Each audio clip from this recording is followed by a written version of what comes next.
Hello and welcome to our 11th episode. Hello. It's going to be a real talk today. Yeah. We're going to speak about sensitive issues, sensitive to us, but I'm sure to many families. We are discussing conflicts. Ooh. I wonder how that's going to go. Yeah.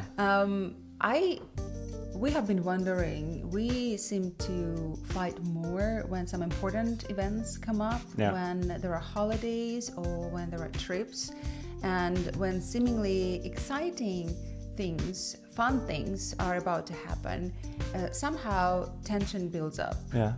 It's very, you hit the spot, nail on the head. So we decided to dig in and we looked up some research, which we're going to be quoting today. We're not psychologists, we're not experts, so we looked for expert advice and opinions that we will be very glad to share. And also that we have a kind of experience now. We're experiencing conflict thing. So and we also, came up with we have a lot of talks after that. So we have kind of some advice that works for us later in the episode. Exactly. But, there's this assumption that blended families have more conflicts, and that doesn't seem to be the case. No. The conflict can be more complex in blended families compared to intact families. Yeah. So, are there more reasons for conflict in blended families? Let's find out. Let's find out. Let's get wiser together.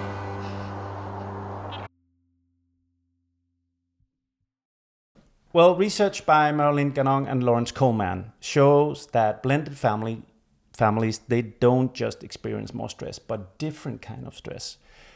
Structurally, there are more fault lines, more relationships, more histories, more emotional obligation happening at once. And they point out 4 recurring sources. One is unclear roles and authority.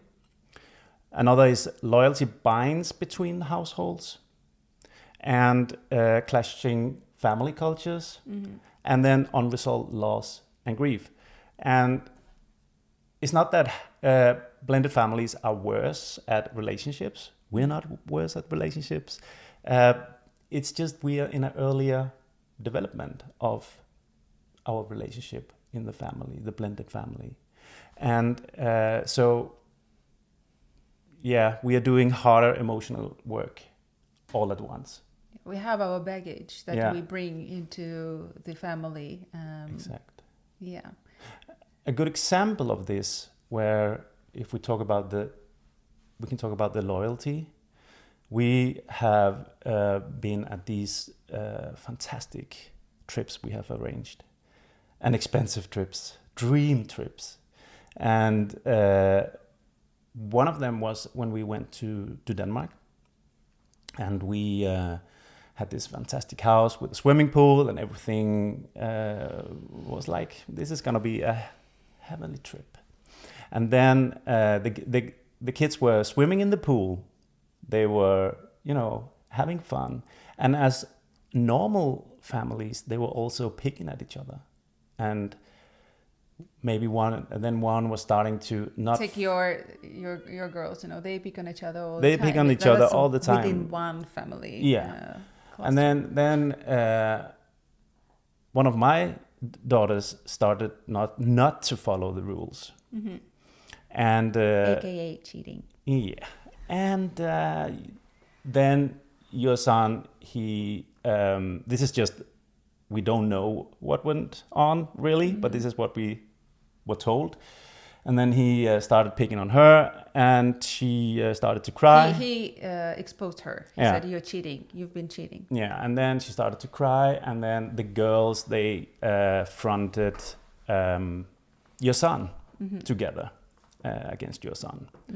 And it was a lot of commotion there, and you and I ended up in a conflict there, because your loyalty was with your son, my loyalty was with my daughter, and we didn't actually work as a team at that point. So suddenly you and I were in a very big conflict that escalated very fast. Yeah, and then I thought, why can we not, why do we have to fight when we're away? We are supposed to be here in this magic surroundings. Why do we fight? But according to research, this is quite normal. Mm-hmm. At that time, what I did, I called a family meeting. And I cannot... You were a real diplomat. I was, yeah. After a long, fight with you, and then... Peacekeeper. Yeah. And then I can't really remember what I said, but I think the sum of it was that we need to take care of each other. We need to be nice to each other. And I think it ended up everybody being happy and like... Yeah, it ended in a group hug, and everybody promised each other to listen to each other better and not attack each other, but try to understand the other person's perspective. And we apologized and agreed to move on and learn from that experience. And it also kind of goes back to what we talked about in the last episode, that we need to talk to each other before we go somewhere, just to be talk upfront. Through different scenarios. Okay, what if this happens, how do we act? Because we have some experience, we have accumulated these scenarios and how things can develop. We know, so we can discuss ahead how we should react. Yeah. But it is very difficult, speaking about loyalty bonds, it is very difficult not to support your child if you think your child is right or your child is hurting. But it's good to talk about it in advance. And, blended families or intact families, research shows that the reasons for conflicts are universal. It is how charged they get when it comes to blended families. This is according to Ganong Gottman. He's a renowned psychologist and researcher in family dynamics, relationships, and he focuses mainly on blended families. And I would love to speak to that person because he seems to be sitting on a lot of knowledge about what makes families strong and durable and happy. So he makes a point that conflicts in blended families, they look familiar, but under the surface, there are different issues at stake. And to begin with, if you speak about intact families, your authority as a parent is assumed. Both participate in parenting in an ideal situation, but I mean, it's more and more the case nowadays in modern world. You're both parents and you have rights and authority. In blended families, when you have parental questions, for example, whose rules are we going to follow? It's not a given. No. And if there are different cultures, then there needs to be a negotiation, there needs to be a discussion. It's not as natural as in intact families. No. And, when we are on holidays and we plan activities, and on the surface, the conflicts may be they may seem the same as for intact families, but underneath the surface, there are questions of belonging and legitimacy. The whole constellation and family structure is put to test. Because here, when we have our routine, everyday activities, we're together for dinners, for meal times, and then we disperse, and then we meet up in different constellations. But during holidays, you're forced to be together more. So then the question is, are we a family? Do we belong? Does everybody feel like they belong, that they are heard, that they're listened to, that they're noticed? So it's more sensitive. It is not, again, as natural as for intact families where everybody is supposed to belong. It is the family. And here we're creating a family. So every time there is a disagreement, it might feel like a failure if, this is not functioning. We don't understand that the same conflicts arise in other types of families, and no one jumps to that conclusion. Or No. well, occasionally when there is crisis and people are close to divorces, but normally it's okay, we disagree, and that's the end. Let's try to negotiate. Yeah. But it's also like an incremental travel. You know, they develop their structure very slowly. Like exactly. But here. That is also a familiar conclusion, because we recently went through a divorce, and that was the way out when things were not working. It's like when there's, now we have a lot of snow outside. When you have this track, like it is very difficult to steer away when it's familiar, when it's already there. This trajectory, like, okay, it's there's this argument, it's not working. Maybe it's not gonna work. Yeah.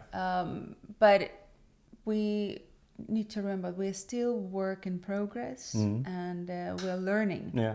Conflicts are there not as a sign of failure. They give us information. Okay, these situations can happen, can occur, and how are we going to deal with them? Yeah. And I think that maybe if we look back, it maybe would have been fruitful if we had these conversations before. What can happen? What are we going to do in these situations if they arise? Because now we are living it, and we have to correct during the course of time. Yeah. So it would maybe an advice for if you are new in a new constellation. Now we are 3 years in. 3 years in you and I together, but as we moved in together just over a year ago. Yeah, and so maybe, good to talk things through before you do. Yeah, but if we draw a conclusion here, the first conclusion, the conflicts are the same, but the emotional stakes are higher, and it's very often about safety. You just don't feel safe. You feel this threat of a relationship collapsing, and you panic. And that's something that is maybe unique for blended families, new families. Yeah. So on a random Tuesday, the stakes are low. The routine holds us together, right? But on a big trip, we remove that routine. Yeah. And then we put them into 4 walls, and then we say, have the time of your life. Yeah, have fun. And our expectations are also high, right? Yeah. We really, because we spend so much time, you spend a lot of time on planning. And I spend a lot of time thinking, dreaming of the travel, but we are up here. Maybe we should be down here. Like and don't have too high expectations, right? Yeah, and I want to bring another example, most recent example, just to illustrate your point. I think this is quite universal, that when there are events and holidays, expectations tend to be high, and that is true for all sorts of families. For example, statistically, separations happen more often after Christmas and New Year. So that's when we were buying a house, that's the bias that you were expecting to have. There's a surge in looking for in that activity, looking for apartments and houses for separated families, unfortunately. So that is universal, and that happened to us as well. The high expectations during New Year's. I had very high expectations. We were on the way to a very special restaurant that we planned months ahead, and in my head, everybody was effortlessly beautiful and enjoying themselves and very content, and we would go hand in hand to the restaurant, and we'll have meaningful discussions and laugh and have the time of our life, glowing like a catalog family. But reality had its own plans. Before, when we were getting ready we had a wonderful skiing day. That was fantastic, but with some tensions, because you had to always reassure the youngest, and we were kind of separated the whole day because I was with the teenagers and you were with the youngest. So maybe even there was this kind of lack of communication, and we didn't see each other a lot. And then we were getting ready for the restaurant, and I had a discussion with my son in Russian that you witnessed, and you didn't know how to. You felt very irrelevant, and the language, and then maybe it sounded more serious than what it was. I don't even remember what we were discussing. But you kind of removed yourself, and there was this distance that I felt, and very quickly in my head, that distance and that remoteness was interpreted as indifference, and lack of communication continued, and gradually the tension rose. And that is a beaten path that many will recognize. If you think it once, then it's very easy to go back to that pattern of thinking. It's easily accessible. Absolutely. And instead of just, stopping and reminding yourself, we are a team. We both want to have a great time now, and we want kids to have a great time now. So, okay, breathe. Yeah. And what did you want to say? No, I just thought about what you said, and it's also easier to interpret your own kids' energy and sounds. It doesn't take a lot of effort. Yeah. But when it's easily accessible. Yeah. But when it comes to the other parts, kids, step kids, it's more different because I haven't known them for so long, and I and another layer in that situation was I didn't understand what you were talking about. But normally that can bring more stress into it, because you don't really understand the energy, and you don't really understand how am I supposed to be here, and then where do I fit in again? That's the where do I fit in? That's that question of belonging. Exactly. Again. Okay, had you been the father, you would have exactly gotten involved. Yeah. But there you're like, okay, what should I do? Yeah, I don't want to be stepping over any lines there, and also then it kind of as you said talked about safety. You get into this fight or flight mode. What should I do? And then you protect yourself. That's biology, and that's where you need to have tools to not go into that mode. Yeah, exactly. And it's a combination of high expectations and the lack of routine there. It's a very special situation. We are not at home. We are not in familia. Exactly.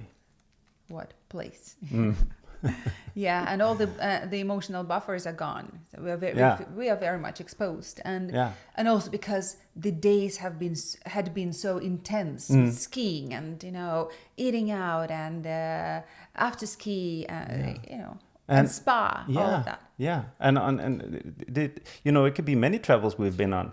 We need to be on all the time.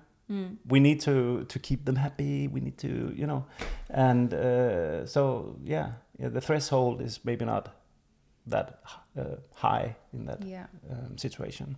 Yeah, that's why Ganong Gottman emphasizes that what keeps conflict manageable isn't agreement. Sometimes it's impossible to reach an agreement there and then, but it's the feeling of safety. Yeah, and that's what we need to focus on, to create that ground. You are safe to say politely, diplomatically what you think, respectfully, and you have that authority.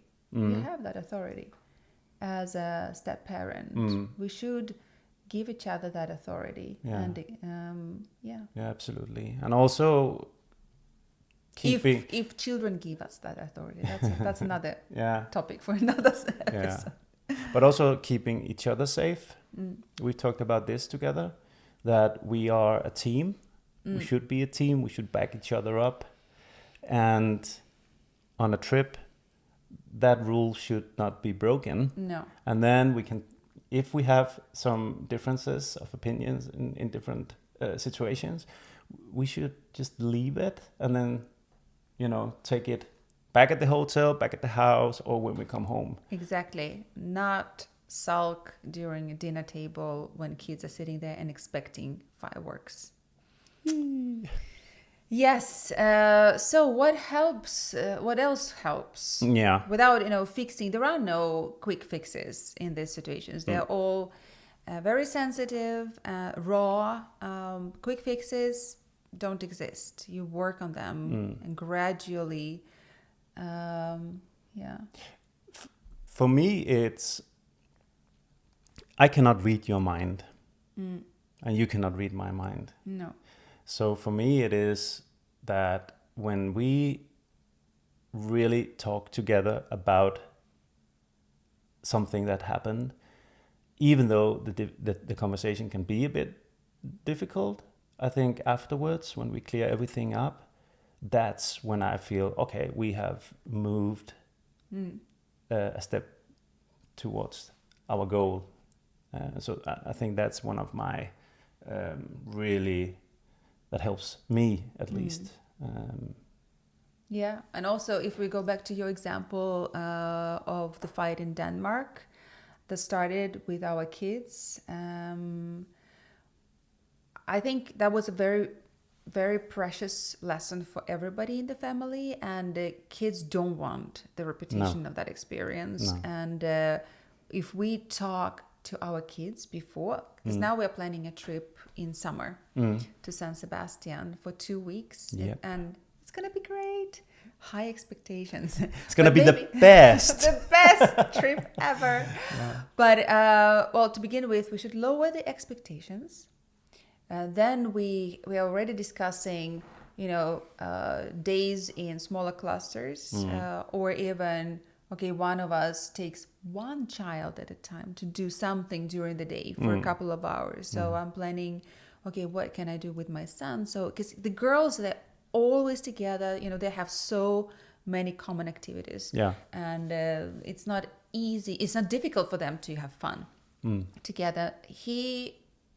When he's with them, they have a blast. Yeah. But very often he, spends time on his own. So I want to give him time. I want to take him around the city and visit the places that he wants to visit just with me. And you should do that with... I go shopping with the girls. Exactly. That's a very easy gratification, instant gratification there. Yeah. And then also we should discuss roles and divide and conquer. You're responsible for this, I'm responsible for this, and just make sure no one is overloaded and everybody has time to relax. Absolutely. And you're right, we should postpone problem solving.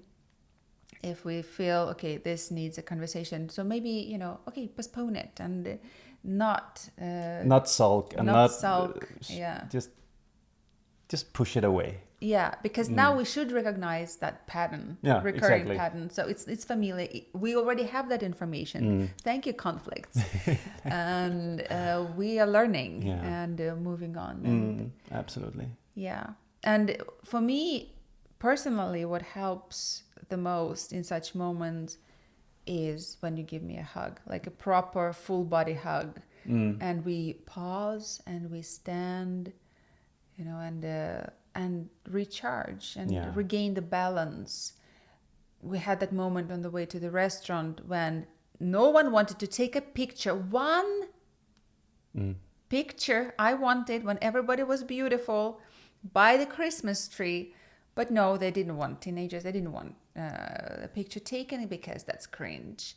And so I was sulking. And when you hugged me, it helped. Oh, it did? Yes, it did. But we should have hugged longer. Yeah. It should have been a proper full body experience. Yeah. And that is the other side of this. Because I was obviously trying to make you feel better by a hug, but then because you were not over the situation that yet, so you were not like giving back, or no. So I was like, okay, because then I got into that old pattern, and then things just went on from there. So that's also a good learning experience, that just give it a go. Give it longer than just 5 seconds. Exactly. I mean, you have to mean it. You have to mean it. You need to have time to recharge. Yeah. Exactly. To recharge, just stop there. Yeah. Stop and recharge. And as your friend said, and this is in another context, but I will use it in this context as well. You have to want to want. You know what we're talking about. You have to want to want. Exactly. Think about it. And it is so true in so many contexts. It is. It is. Not just in Wise the one words. that she meant. Yeah. You have to want to want. Yeah. Bottom line, conflicts are not the prerogative of blended families. They are universal. Yeah. But it is what lies under the surface that's different. So they are more complex because of the different histories and the things that we have mentioned. But there are ways to work on them, and they give you information that you should learn from, that we should learn from. And it is very good that we discuss that when the time comes, and we come down and we discuss, and we listen to each other and try to understand. Absolutely. And use that in future. Yeah. And remember that you don't have to judge the strengths of your relationship on the ski lift by the situation, because that's not the baseline. No. You have to think about that, right? That the baseline is the normal life. Yeah.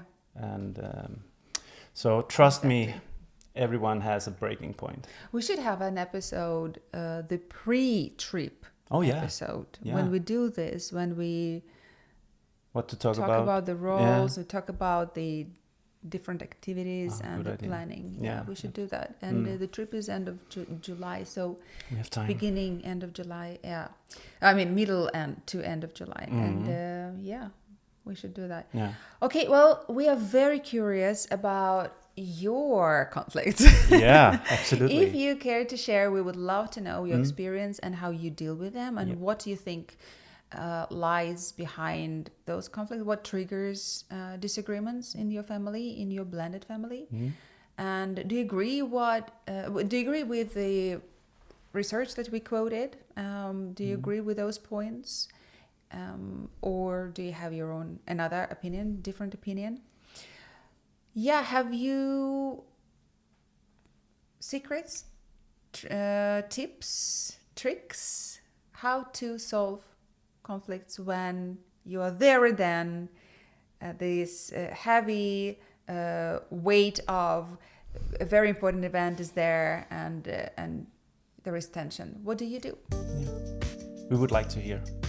And please don't forget to subscribe and like. It really means a lot to us. We put a lot of work into this, and we like doing this, and we would like to keep doing this. So it's good to have some feedback. Yeah, it would be very good. All right, until next time. Yes, thank you for watching. Bye bye.